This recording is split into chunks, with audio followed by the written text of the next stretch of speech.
Hello everyone, this is Tapris, and today I'm presenting you with my first ever commentary project that I've been working on of late. Now, this is actually being recorded just before I'm finished uploading Mega Man 5 Perfect Runs, and I'm still in the process of working on Mega Man 6 Perfect Runs, but currently the control issue with that game is just driving me batty. So for now, I'm working on getting these recorded, uploaded, all that other stuff. Now, I'm not sure when you can expect to see this public, but I decided to pick an interesting little challenge that I've seen some of my friends do, called the Kirby challenge. Now, I have seen several, or at least a couple, Mega Man 7 Kirby challenges, but from what I've seen, nobody's actually tackled the Mega Man 7 fan project. And considering I got to play this about a few weeks ago, I figured, why not try this project? And this actually could be a lot of fun, and in the end, it turned out pretty cool. So yeah, welcome to the Mega Man 7 8-bit Kirby challenge. Before we start, we gotta do a little move to the music, because it's awesome like that. Now, one thing you'll notice right away is you can actually start with any of the 8 Robot Masters, instead of just 4 and then 4. And you get a clever, but not really, quote from Bomberman.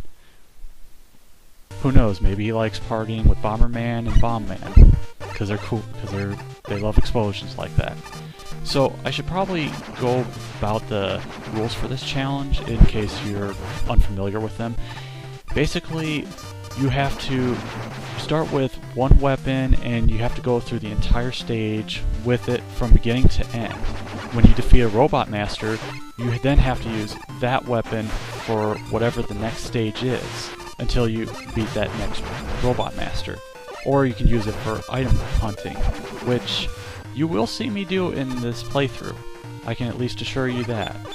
But for now, we get to use the, well, always awesome Mega Buster, because it's always going to be the best weapon you have in pretty much any Mega Man game. Well, unless of course we talk about X7, but I digress. Heading through this door, we meet our first mini-boss of the game, Gantz. Now, he's a giant enemy crab, which we can't exactly attack for massive damage since we don't have the junk shield yet. But still, he's a pretty easy mini-boss to kind of read his patterns from.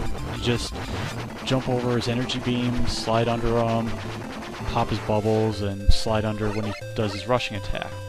Now we got a little kind of automated sequence where we have to dodge the jellyfish landmines floating in the water and dealing with water physics, which, well, they're water physics, what else do you expect?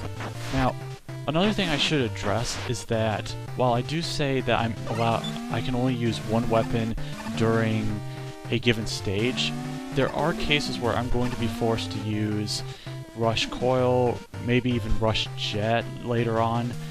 So if it's required that I have to use that in order to get to an item or to progress through the stage, that's one of the few cases where I'm going to be required to break the one weapon rule. And as you see right now, that's an R plate. We've got the first of 4 letters required in order to get the Rush Adapter, which we will probably not see in this game, but who knows. Now, and of course took some unnecessary damage, but another rule that I decided to add just to make this slightly more interesting, I'm not going to be doing this no damage at all, with the exception of forced hits. Instead, I'm going to enforce a rule where I need to avoid dying, if at all possible, and I'm not going to use any tanks of any sort. There is one exception where I'll have to be forced to die because I can't exit the stage, but I'll get into that later. For now, we have to deal with Burst Man. He is probably the easiest, probably the one Robot Master that everybody starts out with, regardless of whether you're playing the SNES original version or this one.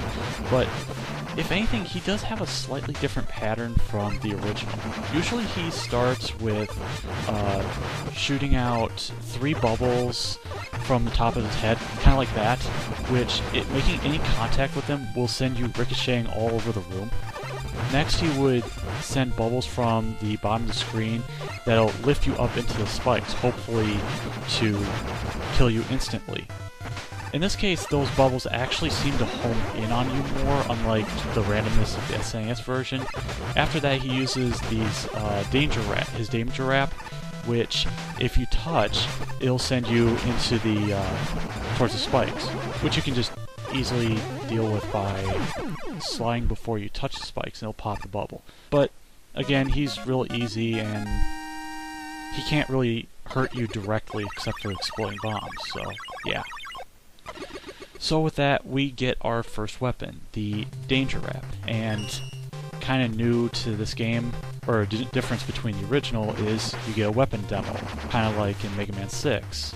Sadly, you don't get that fancy little conversation between Mega and Dr. Light, but oh well. Next time, we'll be using that danger wrap for hopefully some good use.